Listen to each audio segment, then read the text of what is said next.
बात।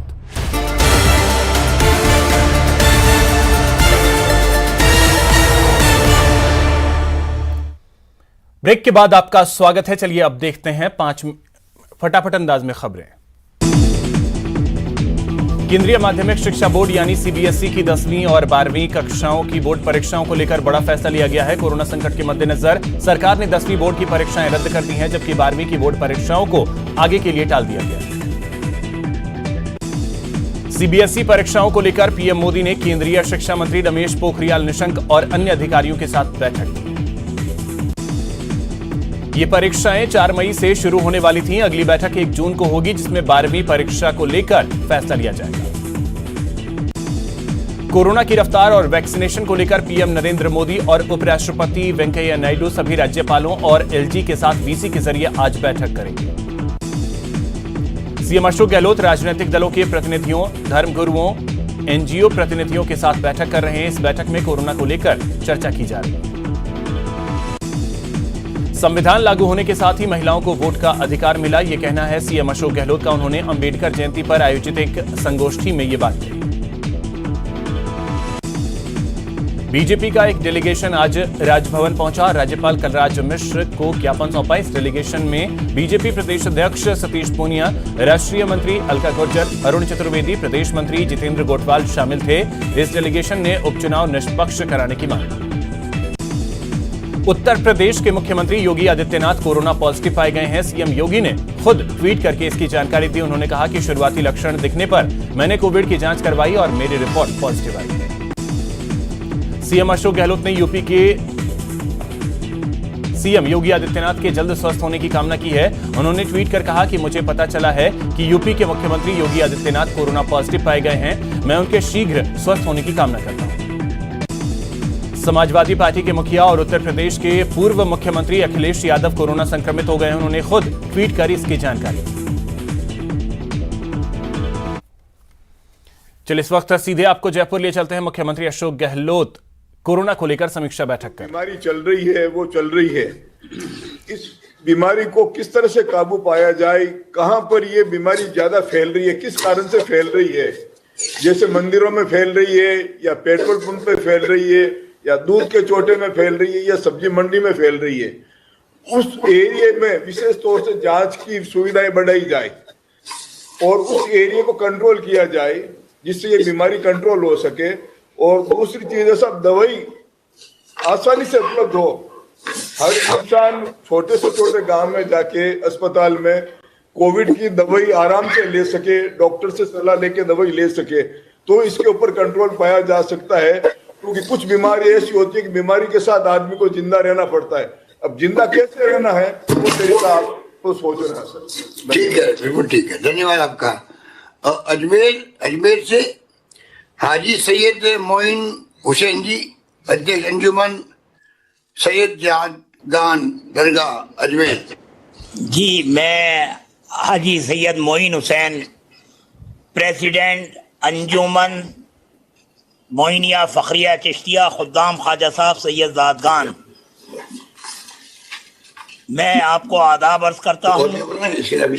और पिछले साल जिस तरीके से राजस्थान में सबसे पहले आपने तवज्जो दी और आपने मीटिंग भी कॉल की और जिस तरह से आपने इंतजामात किए, उससे काफ़ी कुछ अच्छा संदेश गया पूरे देश में भी और पूरी दुनिया में भी। लेकिन मैं ये अर्ज़ करना चाहता हूँ कि पिछले साल के तमाम मामलात को देख कर के हमें कुछ सबक भी मिला है, जिसको हमें देखना पड़ेगा कि क्या क्या आसानियाँ हुई और क्या क्या दुश्वारियाँ हुई। आसानी ये हुई कि लोगों को हमने रोक दिया।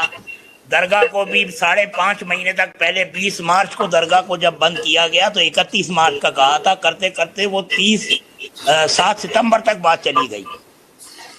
उससे तमाम लोग जिनकी आजीविका हजारों लोग हैं, हजारों परिवार हैं दरगाह के एतराफ में रहते हैं, जिनकी रोजी रोटी सब वहीं से वाबस्ता है। अच्छा, दूसरी बात यह है, वो सब पालना हमने करवाई। अचानक जब लॉकडाउन लगा तो 4,500 तकरीबन जो ज़ायरीन थे यहाँ पर वो फंस गए थे।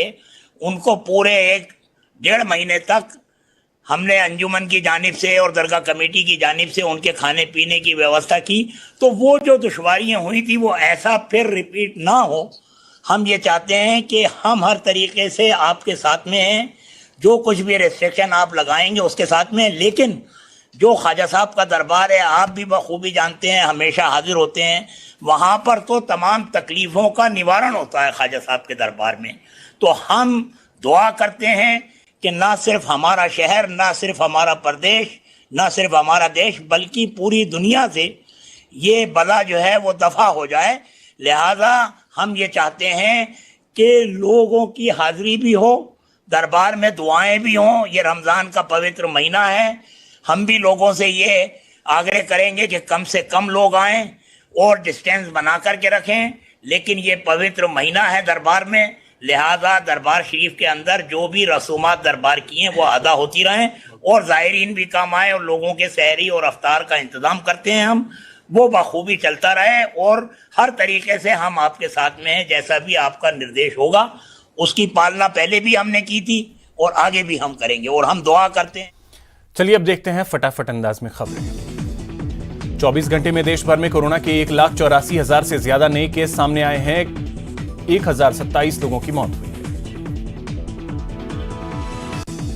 महाराष्ट्र सरकार ने कोरोना के बढ़ते खतरे को देखते हुए आज से नई गाइडलाइंस जारी कर दी हैं। सीएम उद्धव ठाकरे आज रात 8 बजे ब्रेक द चेन मुहिम का ऐलान करेंगे। महाराष्ट्र में आज से 15 दिनों के लिए धारा 144 लागू रहेगी। ये सारी पाबंदियां 1 मई की सुबह 7 बजे तक लागू रहेगी। मरुधरा में कोरोना की रफ्तार बेकाबू होती जा रही है। पिछले 24 घंटे में 5,528 नए केस सामने आए हैं, जबकि कोरोना की वजह से 28 लोगों की मौत हुई है। भारत में वैक्सीन की कमी को दूर करने और सबको वैक्सीन लगाने की दिशा में सरकार ने बड़ा फैसला लिया है। अमेरिका, यूरोप, ब्रिटेन के साथ साथ WHO में अप्रूवल पा चुकी वैक्सीन को अब भारत में इमरजेंसी अप्रूवल मिल जाएगा। महाकुंभ में कोरोना विस्फोट हुआ है। यहां 102 तीर्थयात्री और 20 साधु कोरोना संक्रमित पाए गए।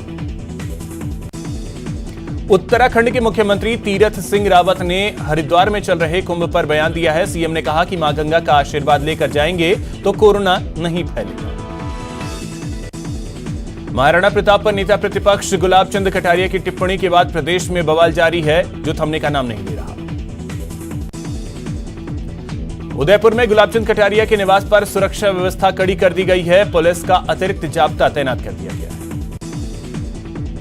कटारिया के घर की ओर जाने वाले रास्ते पर भी पुलिस का जाब्ता तैनात किया गया है, ताकि प्रदर्शनकारी किसी भी सूरत में गुलाब चंद कटारिया के घर के बाहर तक नहीं पहुंच सके। राजसमंद दौरे के दौरान परिवहन मंत्री प्रताप सिंह खाचरियावास ने केंद्र सरकार और बीजेपी पर जमकर हमला बोला। ईडब्ल्यूएस के मुद्दे पर केंद्र सरकार और बीजेपी के सभी 25 सांसदों को आड़े हाथों लिया। प्रताप सिंह ने कहा कि राज्य सरकार ने ईडब्ल्यूएस के लिए 8 लाख की आय सीमा, जमीन की गारंटी, उम्र और फीस में कमी कर लाखों युवाओं को रोजगार की राहत दी है, लेकिन अभी तक केंद्र सरकार ने ऐसा नहीं किया। वहीं खाचरियावास ने कहा कि केंद्र सरकार ने हर साल 2 करोड़ युवाओं को रोजगार देने का वादा किया था, लेकिन यह सिर्फ खोखला वादा ही है। अजमेर दौरे पर आए परिवहन मंत्री प्रताप सिंह खाचरियावास ने प्रदेश की 3 विधानसभा सीटों पर होने वाले उपचुनाव में जीत का दावा किया। खाचरियावास ने कहा कि इन 3 सीटों पर जनता बीजेपी को हराकर महंगाई, किसानों की समस्या और रोजगार के मुद्दे पर विफल केंद्र सरकार को कड़ा संदेश देगी। झूठ के दम पर चल रही बीजेपी का चेहरा सबके सामने आ जाएगा। चूरू के सुजानगढ़ विधानसभा उपचुनाव में 17 अप्रैल को मतदान होना है। यहां करीब 3.25 लाख मतदाता अपने 3 साल के लिए होने वाले विधायक का चुनाव करेंगे। मतदान को लेकर यहां प्रशासनिक तैयारियां जोरों पर है। जिला निर्वाचन अधिकारी सांवरमल वर्मा ने मंगलवार को सुजानगढ़ विधानसभा उपचुनाव को लेकर अधिकारियों की बैठक ली। इस मीटिंग में चुनाव तैयारियों की समीक्षा की गई। आपको बता दें कि 17 अप्रैल को मतदान होना है। प्रदेश में एक बार फिर वैक्सीन की किल्लत हो गई है। जयपुर में आज महज कुछ सेंटर्स पर ही वैक्सीनेशन हो रहा है। हालांकि शाम तक 2 लाख डोज आने की संभावना है। जोधपुर आईआईटी में एक बार फिर 9 स्टूडेंट्स कोरोना संक्रमित पाए गए हैं। इससे पहले अप्रैल के शुरुआती दिनों में आईआईटी के 65 स्टूडेंट्स और 1 टीचर पॉजिटिव पाए गए थे। माउंट आबू टोल नाके पर तैनात कर्मियों पर आरोप है कोरोना के रिपोर्ट के नाम पर प्रति व्यक्ति 500 रुपए की वसूली करने का। अहमदाबाद से आए पर्यटकों से वसूली की गई। आरोप है कि सवाल जवाब करने पर उन्हें धमकाया गया। इसके बाद सीसीटीवी कैमरे की जद से बाहर जाकर अवैध वसूली को अंजाम दिया गया। दौसा में नाइट कर्फ्यू का उल्लंघन करने पर कई दुकानों को सीज किया गया। इसके बावजूद भी दौसा में नाइट कर्फ्यू के दौरान दुकानें खुली हुई नजर आई। इस दौरान नगर परिषद की टीम ने अन्य दुकानदारों को सख्त चेतावनी दी कि 8 बजे से पहले पूरा बाजार बंद किया जाना चाहिए। कोटा में कोरोना पॉजिटिव मरीजों के साथ साथ कोविड अस्पताल में भर्ती मरीजों की संख्या में भी इजाफा हो रहा है। कोविड अस्पताल में भर्ती मरीजों की संख्या 412 के पार पहुंच गई। इनमें से 230 मरीज ऑक्सीजन पर हैं, जबकि 22 मरीज बाईपेप पर हैं। भर्ती मरीजों में से 243 पॉजिटिव और 170 मरीज नेगेटिव। फिलहाल इतना ही। नमस्कार।